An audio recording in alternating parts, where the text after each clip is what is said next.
Wendy Bounds better watch out. I'm hosting Off Duty today, and we're here at New York's Radio City Music Hall to talk football. Come join me.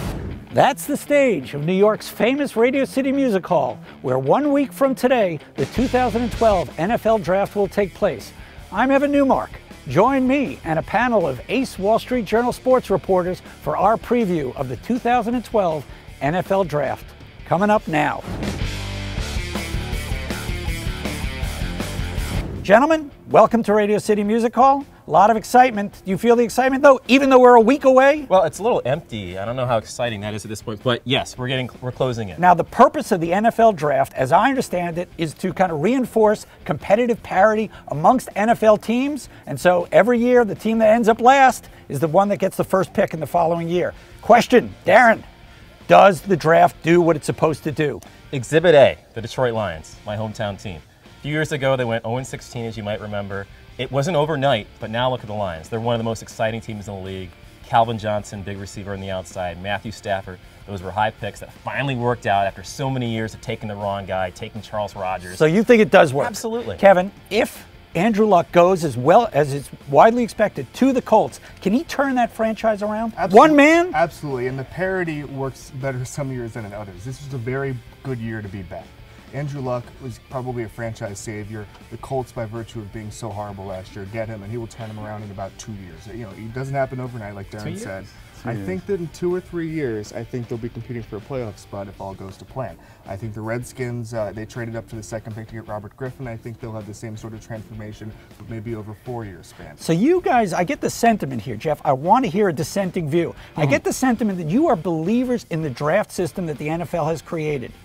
Well, I mean, Darren, there's a flip side to the Lions argument, because you could argue the Lions were bad for so long because they didn't know how to draft. And every year they would just take the best wide receiver, who was usually terrible. It was Mike Williams, Charles Rogers.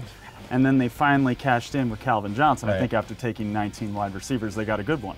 And then they turned their franchise Are there around. certain teams that are known as particularly good at the draft and others that are known as bad? Let's talk about the Jets. The Jets' track record is pretty spotty. The Jets are terrible. Every time the Jets take a player, they'll show a shot of the crowd, and everyone will go, who? So out of curiosity, you know, full disclosure here, Jeff is a I'm a Jets fan. Have you ever been one of those hooligans? I've never here? gone to the draft, but I've definitely at home had that sentiment. Because that's what it always is. It's Jets fans and Eagles fans, basically. Right. I mean, the Jets set the precedent by famously taking Kenny O'Brien over Dan Marino. That's a Kenny who? That's a Kenny who? Kenny O'Brien. Kenny. He wasn't terrible. I liked Kenny O'Brien. Have the Jets ever requested they move the draft to Seattle or something? I don't know. So I think it's the 10,000 pressure, Jet fans and don't show they up and took boo? Kyle Brady over when all the Jet fans in the world wanted Warren Sapp. They were chanting Warren Sapp's name, you know, and they the took famous Kyle Brady. Jeff Lageman. Yep, Like, there's a lot of them. Before we get lost in this nostalgia, the draft has become a bit of a circus now. I mean, there's a lot of hoopla.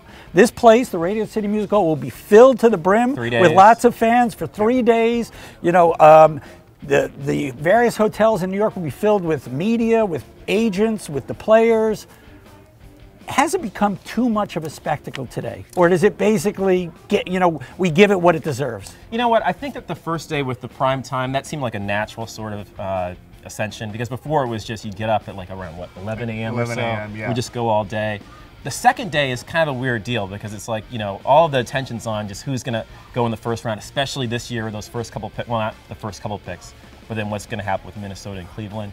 So by the second day, I don't know. There's not quite as much. The excitement has waned. That weeds down. That's for the diehards only. Right, absolutely. And it used to be you'd wake up again at 10 a.m., 11 a.m., and it was almost like the draft was a secret. Nobody was really following. You felt like you were at a Talking Heads concert or something like that. And so you had to really be like a diehard to just follow it all. And now it's become just much more of a spectacle. Jeff, who has the power?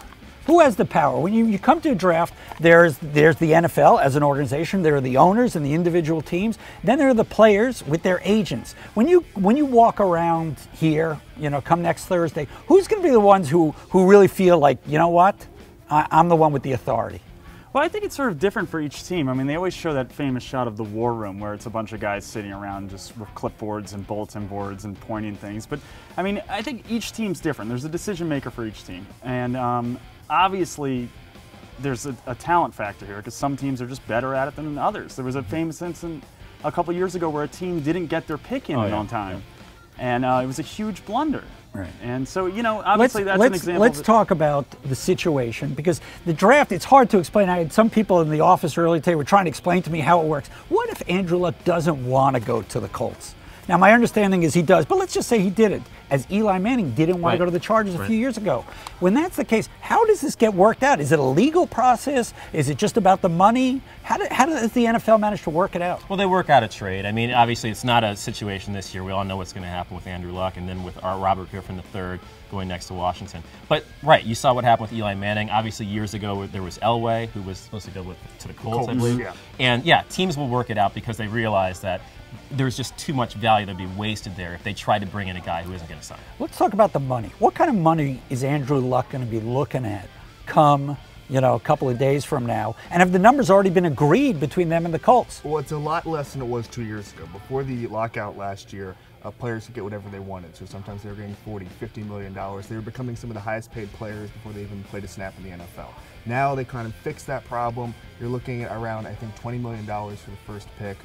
Significantly less than that as you go on, and so it's much more structured than it used to be, and that really favors the owners and the teams, because it used to be the first overall pick was a very expensive mistake to make.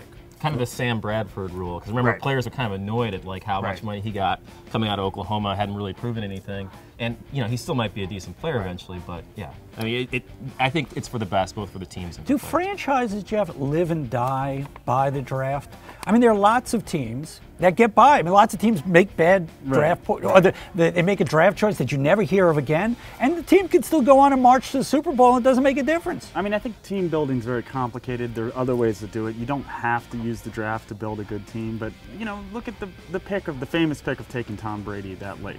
That turned around the Patriots. You could argue that was the most important pick in the last 15 years. How much of this is luck? I mean, I know Andrew? that before, well, no. I know when the teams go in, they've done, you know, there are all these tests that are taken. There's all sorts of film tapes and exercises, and they go to various camps, and there's a huge amount of evaluation. The athletes that are drafted by the NFL are probably the most picked over athletes in the history of mankind. And yet, sometimes they get it right, and sometimes they get it wrong. How much luck is involved I don't here? think there's any question. There's a lot of luck involved. I mean, if you look at the success rate, especially with picking quarterbacks high in the draft, it's part of the reason why I think that like quarterbacks are a little, this sounds blasphemous, but a little overvalued. If you look at how many busts there have been so high in the draft, you don't even have to go back all the way to Ryan Leaf. There are just so many other cases, Achilles Smith, where quarterbacks get chosen so high, and they seem to have proven so much in college, and then they can't even play at this level. Let's turn to this draft, this year, 2012. The first and second draft pick, as we talked about earlier, probably done deals. Yep. What about number 3 and number 4, in particular, Cleveland? Who's Cleveland going to go for? And how does the effect of whoever they pick knock on through the rest of the draft? Kevin, you have any views on that? Well, I think it depends on the trade situation. I think that 3 or 4 could go Ryan Tannehill, who's the quarterback at Texas A&M. I think the NFL is going quarterback crazy this year, and so he may, rise above where he should be picked just because someone needs a quarterback. Where he should be picked. So where do you think he should go? I don't know if he's a top 10 pick. Really? I mean, I think that he doesn't have the production. I mean, he played wide receiver in college for a brief period. I mean, there's a lot of unknowns there, and he has the tools, but I think wasting the 3rd pick or the 4th pick is a real big risk. Are you sandbagging right now because your Dolphins are down there at 8, Yeah, He's hoping. He's hoping. The reason I have this job is just to get the Dolphins good players. So, Jeff, what do you think about 3 and 4? They have Matt Khalil, I think. Is that, am I getting him right? Yeah. He would be tight end, right? No, offensive line. Offensive line, okay, I'm sorry. I think Minnesota will take him. I think that's a no-brainer. I think they have a great running back in Adrian Peterson. They already did their crazy quarterback pick, which was last year when they took Christian Ponder. So they now need, an offensive lineman to help those 2 guys out. And then I think the Browns can do a lot of things, but I think they'll take Trent Richardson. I think they need to score points. They definitely have a good defense. They just have no offense right now, so they need an explosive, game-changing player, and that seems to be a solid pick for them. But then do they go for a quarterback later? It's all a question of how loyal they are to Colt McCoy, whether they think he has it or not. Personally, Would you be loyal to Colt McCoy? Personally, I don't know if it's quite there. So they might be wise to take a quarterback. Let's talk about a few high-profile teams. Let's talk about the Broncos. The Broncos have now brought on board, after a lot of controversy, Peyton Manning. What are the Broncos going to do in order to get Manning the ring that he's going there purportedly for? Ring? Really, I think the Broncos are going to be in contention, obviously, in the West, but I think a ring is it's going out a little far. I think. Oh, I don't know. I mean, I think this year I've heard that they're going to start targeting defensive tackles. I think that they think that, you know, Manning builds an offense himself. He did it in Indianapolis with some of the most anonymous receivers you've ever seen, and they became perennial Pro Bowlers. And so I think they think that getting a defense around him is the way to get the ring. They need a receiver. And they're a little light there as well. What, Eric Decker is in the future Hall of Fame? Okay, let's turn to two predictions. Number one, I want your sleeper, i.e. the pick people are gonna go, wow, that's a good pick. Darren, what do you got? Kellen Moore, which if anybody out there knows, where does he play? Boise State quarterback. He's been there a million years, won a ton of games. I think he set the NCAA record all time for wins. And he's probably going to go at the very end of the draft, probably around maybe the 6th round. And I just feel like he's a guy who, you know, I think that like we sort of have this natural tendency in the NFL, like as if I'm in the NFL, this tendency to just sort of assume that guys who don't have the killer arm strength can't do it. And I think that's one of the reasons people look at Moore, and also the fact that he played in a lesser conference. Okay, but no, we don't need a whole lecture about a 6th round draft pick. I'm trying to explain it to you. Kevin, this who do you like? Who do you like? I just want him to keep talking about Kellen Moore. He's also a lefty. Who do you like? Lefties. Same as me, by the way. Who do you like? I like Tommy Streeter, the wide receiver out of the University of Miami. He's pegged as a 3rd or 4th round pick. He's 6'5". The knock on him is production, but I think he had some horrible quarterbacks at Miami. You can't look at production when you're looking at that. And I just think he has the speed, and I think that he has the tools to play in the NFL. I think everyone's overlooking him essentially because he had one good season, but I think there's so many variables in college. Jeff, who do you like? I like LaMichael James, the running back out of Oregon. He's a huge star in college. Frankly, I don't understand why he's not being talked about more. The knock on him is that he's short. He's like 5'9", but I think if you look at the NFL right now, a lot of short guys are doing great. What about Danny Woodhead? Come on, yeah, you got Darren Sproles. Was Danny Woodhead even drafted? Probably not. No. Probably not. No. Okay, final prediction. Final prediction. What team will come out having done the worst job at the draft, Darren? That's a good question. Oh boy. Man. I think the Browns. The Browns. I think they got a tough decision to make there at 4, and I think they're probably going to go the wrong way in assuming that McCoy is their guy. My guess is the Redskins. They gave up a lot to get Robert Griffin. I don't know if Robert Griffin is that sort of franchise quarterback, and they're not going to have the picks later in the draft. Jeff, tell me the Jets. I just have to say the Jets. Gentlemen, thank you very, very much. Jeff Foster, Kevin Clark, and Darren Everson from the Wall Street Journal Sports Desk, thanks for your input. We look forward to the NFL Draft, which will be taking place right here 1 week from today at the Radio City Music Hall. Thanks for joining me today. Check out some of our other exclusive videos on the WSJ YouTube channel. I'm out of here.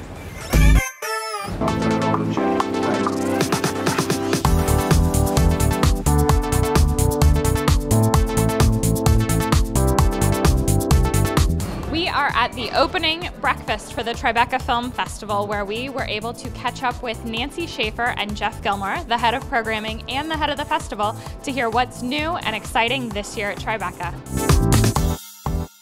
What I love about Tribeca is how we bring people together, and this is what I love about all film festivals, but everyone's very passionate about films. They go to films, they hang out with each other, they talk about movies. That's what excites me about this festival.